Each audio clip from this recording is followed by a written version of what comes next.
Hola mis amigos de las redes sociales, hoy es domingo, día de compartir la palabra y vamos a hacerlo con mucho gusto. Hoy vamos a hablar de un tema en la palabra de Dios, como todos los temas, muy difícil, sin embargo indispensable. Esta vez hay aquí en los Hechos de los Apóstoles capítulo 15, versículo del 22 en adelante, pero voy a leer del 27.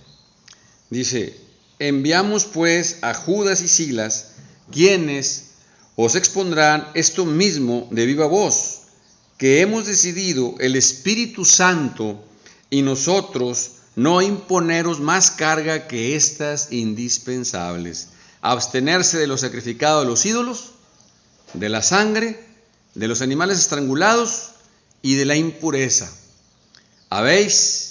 Haréis bien en guardaros de estas cosas. Adiós. Así dice la palabra. ¿Qué es lo que estaban tratando estas personas en esa discusión? Al final resulta esta carta. Pues estaban discutiendo entre los discípulos, entre los apóstoles de la nueva iglesia o de la iglesia naciente, el hecho de la circuncisión, que los judíos desde que nacen se hacen la circuncisión.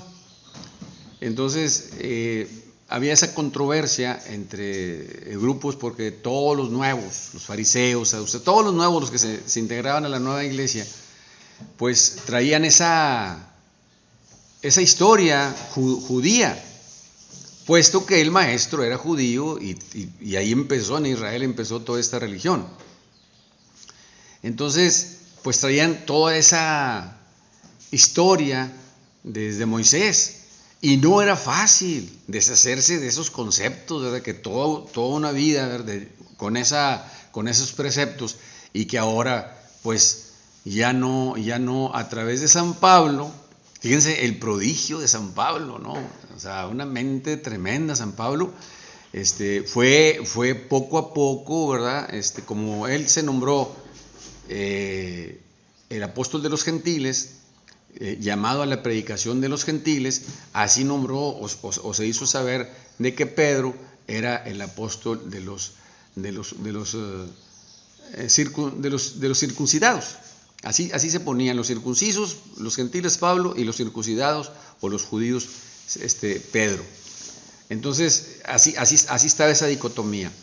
Siguió avanzando la iglesia con toda esta problemática, porque aquí hay una discusión muy fuerte entre los apóstoles, muy fuerte entre los seguidores de Jesús, porque todo esto chocaba en las sinagogas, chocaba tremendamente, ¿no?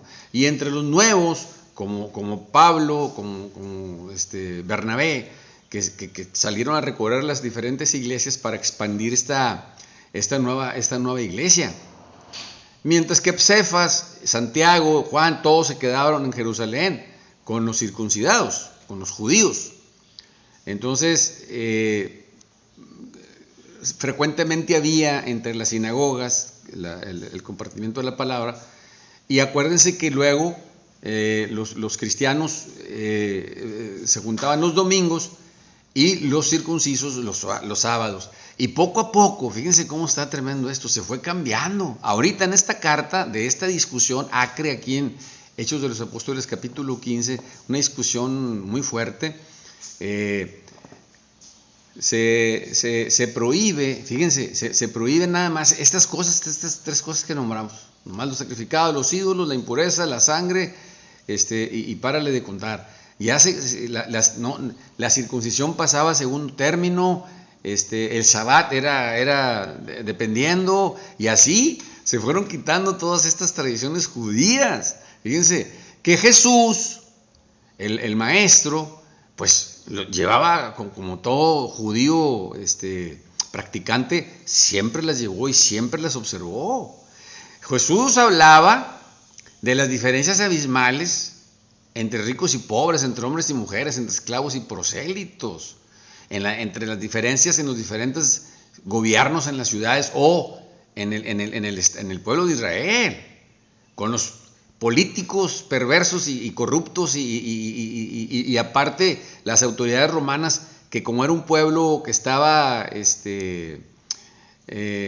ocupado, tenían que rendir tributo a los conquistadores, pues les cobraban impuestos por todo, y eso es lo que Jesús veía.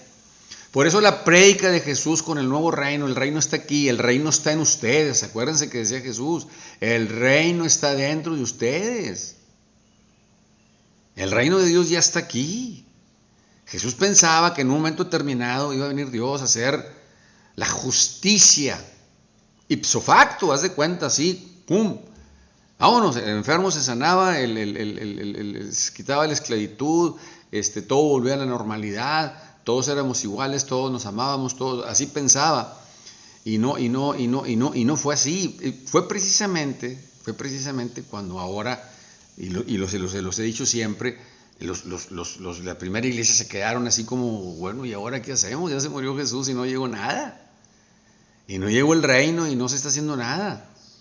Entonces, el genio de San Pablo empezó a trabajar, y fíjense, de un aspecto de un predicador como Jesús, de un maestro, en una comunidad, en un pueblerino, San Pablo empieza a convertir esto porque San Pablo era muy preparado, era una mente brillante. San Pablo era fariseo de cepa y estudiado en las mejores escuelas. Él dice que se vanagloriaba de que se había formado a los pies de Gamaliel, el rabino de los más importantes ahí en Israel.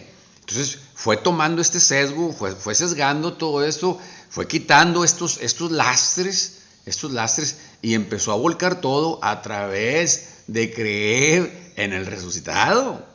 Porque San Pablo también sigue la idea esa de la resurrección de Jesús, porque ya todos sabemos aquí en la iglesia que estos artículos de fe no se pueden comprobar. O sea, la iglesia te dice, esto tienes que creerlo por fe. Por fe creemos que Jesús murió y resucitó. Por fe creemos que la salvación es a través de la fe, en creer en el resucitado.